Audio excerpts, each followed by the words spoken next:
Olá, amigos. Eu espero que vocês estejam bem. Bom dia para mim e para vocês que estão me escutando de manhã, mas que escutarem em outros horários, bom dia também. Que seja um bom dia. Hoje nós vamos trabalhar aqui, vocês sabem que nós estamos trabalhando as colocações do irmão José sobre a psicografia de Carlos Bacelli. Hoje nós vamos trabalhar o livro Pai, perdoa-lhes. Perdoa-lhes.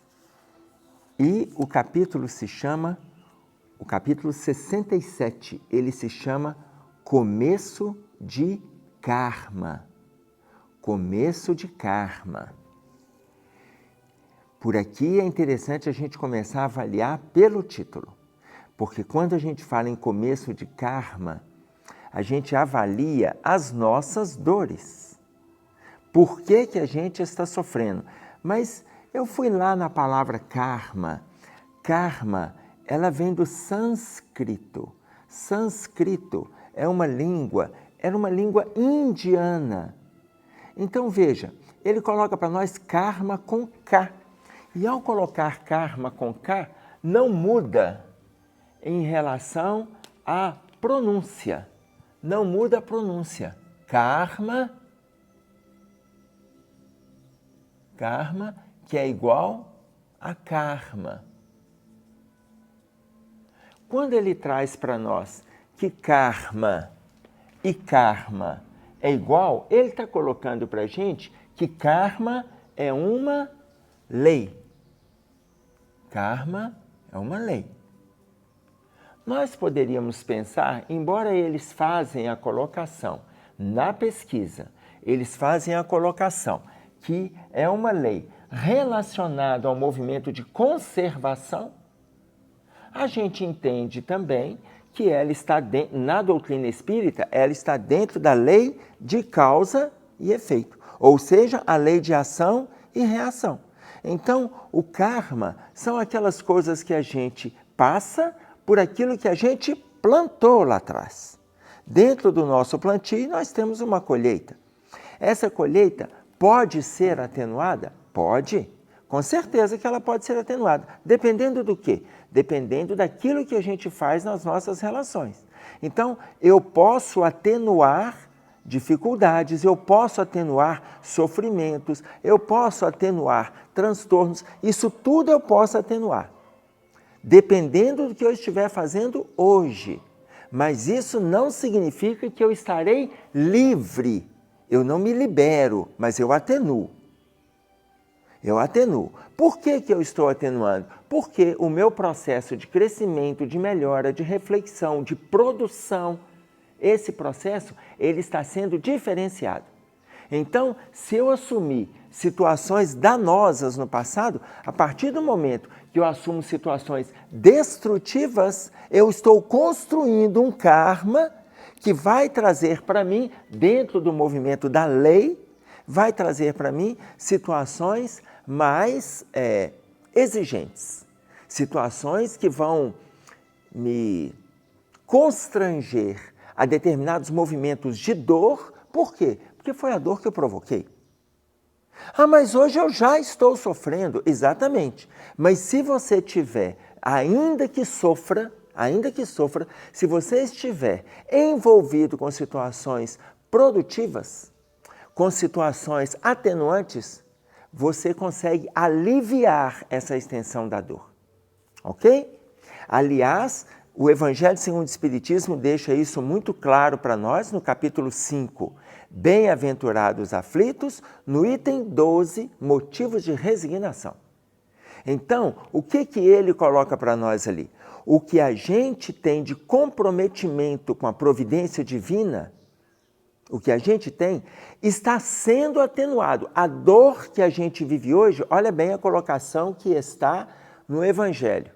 A dor que a gente vive hoje é a 100ª parte do nosso débito com a providência. Eu quero que isso fique claro para vocês, mas depois eu gostaria que vocês lessem esse itemzinho, motivos de resignação. Leiam o item. Não se prendam apenas nas colocações que a gente está fazendo. Então, o que que ele diz para nós? o que a gente tem hoje de movimentos de dor, ou seja, aquilo que a gente acha que já é muito, é a centésima parte, a centésima do nosso débito para com a providência. Se é a centésima, como que eu estou lidando com os movimentos atuais? Embora muitas vezes a gente agrava a dor, a gente é que agrava. Ela existe? Existe. Mas olha, lembram quando eu já citei aqui para vocês a colocação de Tiago de Melo, faz escuro, mas eu canto? É exatamente isso, gente. Tem dor? Tem, mas olha, vamos trabalhar, vamos estudar, vamos florescer, vamos encantar quem está em torno, vamos oferecer o ombro amigo, vamos utilizar as nossas mãos para levantar quem está caído. Por quê? Isso alivia o karma. Tá claro? Vamos lá. Aí, ele vai trazer para nós uma construção desse karma. Então, ele diz assim, não deixes que a tua indignação, por mais justa, se transfigure em revolta. Olha só. Vou apagar aqui, porque a gente vai utilizar as referências que ele vai trazer para nós. Ok?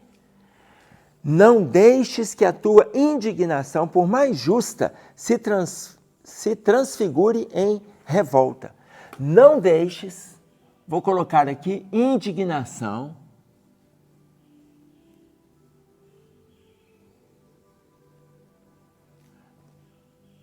Olha, a indignação, ela leva à revolta. Ele diz para a gente, não deixes. Se ele fala não deixe, você começa a pensar o que é indignação. Ora, se nós estamos fazendo referência ao movimento de indignação, nós estamos colocando que indignação é tudo aquilo que te incomoda, tudo aquilo que te perturba, tudo aquilo que te assedia. Não deixes que isso vire uma revolta. Não deixes. Por quê? Porque no movimento de revolta, você tende a colocar para fora anterior a isso. À medida que este incômodo vira revolta, você vai assimilando. Você vai assimilando. Depois que você tiver com isso aqui assimilado, você tende a colocar para fora. O colocar para fora, olha o que ele diz para nós. E que a tua revolta se converta em cólera. Olha bem, que a tua revolta se converta em cólera. Não deixes que a tua indignação, por mais justa, se transfigure em revolta. Que a tua revolta se converta em cólera. Olha só, gente. Quando nós falamos da indignação transformar em revolta, vamos voltar aqui? Vamos voltar. Revolta. Olha o termo. Revolta. Você vai voltando e repetindo aquele movimento de indignação. Você está indignado, está triste, chateado, constrangido, revoltado. Não permita. Não permita. Por quê? Porque você está voltando ao movimento que está te indignando. Você está voltando ao movimento que está te entristecendo. Voltando ao movimento que está te irritando. Então, se você volta, você repete, revolta. Nesse movimento de várias voltas, nesse movimento de repetição, vai causar cólera. E é muito interessante, por que eu estou colocando que aqui a gente está no processo interno. Revolta e indignação é um processo interno. Quando a gente passa para a cólera, a gente manifesta no semblante. No semblante. Imagina vocês como que muitas vezes as pessoas olham e percebem o nosso estado. Percebem. Eu tenho uma amiga que ela estava no trânsito e quando o carro dela parou, era o quarto sinal no carro, era o quarto carro no sinal de trânsito. Quando o carro dela parou, veio um garoto pedindo no vidro na janela dos veículos, ele veio pedindo alguma coisa. Pediu o primeiro, pediu o segundo, pediu o terceiro. Quando ele chegou para ela, ele só olhou para ela. Ele não pediu nada. Ele olhou para ela e falou assim: nossa, você está pior do que eu, vou embora. E o garoto foi embora, gente. O garoto foi embora. Ela ficou com essa frase na cabeça e ela veio conversar comigo. Quando ela veio conversar, falou assim: Emerson, eu tenho certeza que não era aquele garoto apenas que via o meu estado. Eu entendi, com a fala daquele garoto, que era o meu mentor utilizando aquele garoto para me dizer o que eu estou transfigurando, o que eu estou representando pelo meu semblante. Porque eu saí de casa encolerizada. Eu saí de casa irritada. Eu saí de casa constrangida. Quando eu saí, eu comecei a pensar nesse meu estado. Quando eu parei no sinal, o garoto me falou: nossa, você está pior do que eu. Gente, o que ela me falou desta frase, ela falou assim: isso é uma frase que eu não vou esquecer nunca mais na minha vida. Porque ele fez uma leitura do meu estado íntimo por aquilo que o meu semblante apresentava. O meu semblante apresentava. Ele fez uma leitura desse estado. Enfim, com essa leitura, e ela ainda colocando para mim, eu comecei a pensar na frase que ele disse. Eu passo por ali todos os dias. Ele está sempre ali naquela esquina. Pelo que eu vejo a quantidade de papelão ali, ele parece que é catador, trabalha com reciclagem, cata papéis e vende, depois cata de novo. Ele está ali. Independente do horário que eu passo, ele está ali.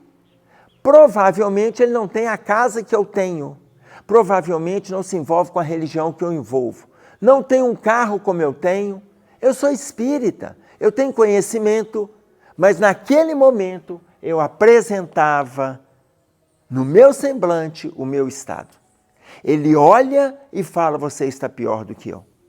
Então vocês imaginem o que ela fez quando ela saiu de casa. Ela foi alimentando a revolta, ou seja, ela deu várias voltas na indignação. Ela deu várias voltas. Olha como que nasce o karma. Vocês lembram a explicação que a gente deu no início. Então ele coloca que a tua cólera se transforme em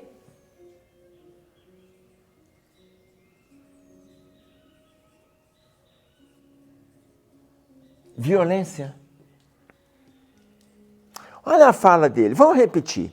Não deixes que a tua indignação, por mais justa que seja, por mais justa, se transfigure em revolta.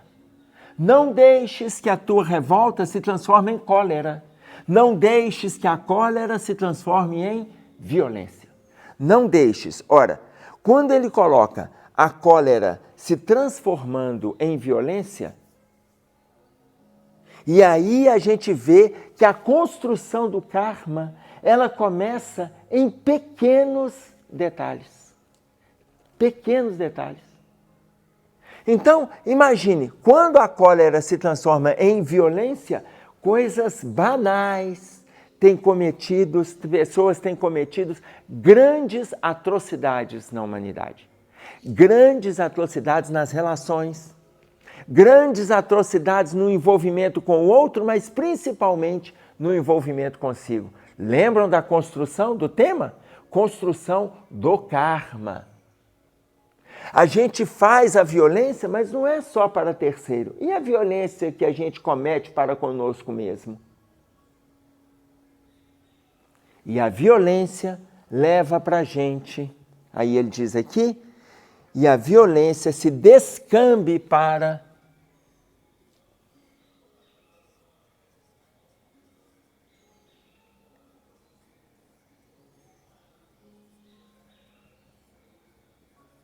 a criminalidade. Que a violência não permita que a indignação te leve à revolta. Que a revolta te leve à cólera, que a cólera te leve à violência e que a violência traga a criminalidade. Não permita. Por quê? Aqui é a construção do movimento kármico que nós estamos criando há séculos. Séculos. Tanto que o Emmanuel coloca para a gente lá no livro Palavras de Vida Eterna, quantas enfermidades nascem dos pântanos da amargura? Mas a frase seguinte atende a esta colocação. Quantos crimes se configuram no extravasamento da cólera? Olha a frase de Emmanuel. Quantas enfermidades nascem dos pântanos da amargura? Quantas doenças nascem dos pântanos da tristeza, da angústia, da amargura? Mas quantos crimes se configuram no extravasamento da cólera? Olha a ligação que o irmão José traz quando ele fala de construção do karma. Quanta coisa negativa a gente faz nesse movimento aqui. Ok? E aí ele diz assim: às vezes o karma mais difícil tem início em teu pequeno descontrole de ordem emocional. O karma mais... Olha, ele fala às vezes. Sabe por que ele fala às vezes? É porque ele é muito otimista. Ele é muito otimista. Às vezes, o karma mais difícil tem início em teu pequeno descontrole de ordem emocional. Ele é de um otimismo muito observável da nossa parte. Por quê? Porque a maioria nasce do descontrole. A maioria nasce do descontrole. Basta você se observar. Mas como ele é muito mais otimista do que eu, ele fala que uma coisa ou outra, às vezes. Mas à medida que a gente vai convivendo com as pessoas, que a gente vai convivendo conosco no movimento de autoavaliação, quando a gente vai fazendo um movimento de autoavaliação, a gente vê que pequenas coisas vão surgindo dos nossos movimentos de descontrole emocional. Isso me faz lembrar o capítulo 23 do livro dos médiuns da obsessão. Quando ele vai falar da obsessão, ele vai explicar, o Kardec começa a trazer para nós sobre a obsessão simples. E o que é obsessão simples? Aqui, olha a obsessão simples aqui, ó. Ninguém começa no processo de fascinação e de subjugação. Ninguém, gente. Ninguém. Ela começa por um processo pequeno que vai ampliando, que vai agravando, que vai crescendo e tira da gente o prumo, tira da gente a certeza da caminhada correta, tira da gente o vislumbrar do caminho certo. Tira. Por quê? Porque a gente deu guarida para a obsessão simples. Então, quando ele fala para nós aqui, às vezes o karma mais difícil tem início em teu pequeno descontrole de ordem emocional. Quando, pois, agora ele cita em negrito, atentemo-nos, quando, pois, sintas necessidade de reagir em desaprovação à atitude de alguém, se você sente necessidade de reagir em desaprovação à atitude de alguém, ou a este ou aquele acontecimento que te contraria, te contrariou? Você já deu uma volta e já viu que aquilo ali te contrariou? Não fique em revoltas. Não fique em revoltas, não fica repetindo. Te contrariou? Procura fazê-lo de maneira a não perderes a serenidade. Procure fazer de maneira a não perderes a serenidade. Bacana isso, não é? E aí, você imagina, quando ele coloca para a gente não perder a serenidade com aquilo que nos incomoda, ele falou no primeiro ponto, gente. Primeiro ponto, a partir daqui já é a movimentação do karma. Movimentação do karma. Isso me lembra uma colocação de Paulo aos Efésios. Paulo aos Efésios, no capítulo 4, no versículo 26. Eu vou falar a primeira palavrinha. O Cássio é quem está me gravando aqui. Eu vou pedir a ele, não coloca ainda a passagem não. Não coloca não, espera. A primeira palavrinha que é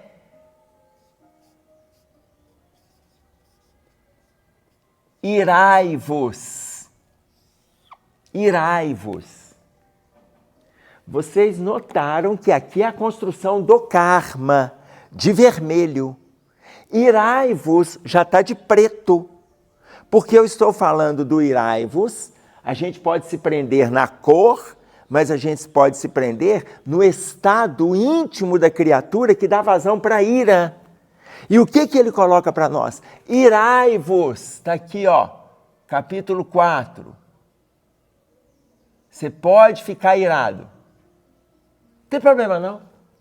Você pode ficar com raiva, pode se irritar, pode se indignar, pode se perturbar, pode. Mas só que ele diz mais. E aí eu quero que vocês leiam aqui. Irai-vos, mas não pequeis. Quando Paulo fala para nós, irai-vos, mas não pequeis, ele está dizendo que não é para a gente agravar o estado de ira. Não agrave. Não agrave. Porque se você agravar o estado de ira, você vai criar situações kármicas, ou seja, criminógenas, ou seja, agravantes para o movimento de indignação, daquela ira inicial, aquela raivinha que eu fiz referência ao processo de obsessão simples, que o irmão José coloca para nós. Às vezes, a construção de um karma começa por uma leve indignação. Às vezes. Irai-vos, mas não pequeis. Olha a continuação do versículo. Não se ponha o sol sobre a vossa ira. O que ele está dizendo para a gente? O que ele está dizendo, gente? Você ficou irado de manhã, no almoço, à tarde, à noite. Não permita viver vários dias naquele estado. Não permita. Ou seja, a colocação de Paulo, ela é tão profunda que se nós pegarmos a fala do irmão José, a indignação, que leva à revolta, que leva à cólera, que traz a violência, que constrói a criminalidade, é a mesma quando Emmanuel coloca para nós quantas enfermidades nascem dos prantos da amargura, mas quantos crimes se configuram no extravasamento da cólera. Porque a passagem da cólera para o crime, violência. Mas Paulo lá atrás, ele já fala, irai-vos. Irai-vos. Mas se refaça, se reconstrua. Pense, se conheça, reflita, corrija. Não é ficar nesse movimento interno, não. Porque senão você vai ficar de novo, indo e voltando. Para. Irai-vos. Não permita que a vossa ira transponha o pôr do sol. Não permita. Irai-vos. E não pequeis. Não pequeis. Não se ponha o sol sobre a vossa ira. É a passagem. Então, nós podemos refazer. Depende da gente. Se nós queremos refazer. Sabe por quê? Porque tudo na nossa vida é vontade. Vontade. Atributo essencial do espírito, coloca para nós Kardec. Vontade, atributo essencial do espírito. Conforme coloca para nós Emmanuel, no livro Pensamento e Vida, capítulo 2, intitulado Vontade. O gabinete de todas as nossas funções. Gabinete. Para eu fazer um movimento de mudança, vontade. Façamos isso. Atentemo-nos para as colocações que faz para nós o irmão José, neste capítulo 67, começo de karma. Começo. Atentemo-nos, porque nós podemos aliviar se a gente assim o quiser. Um abraço a todos, até breve, se Deus quiser, e fiquem com Ele.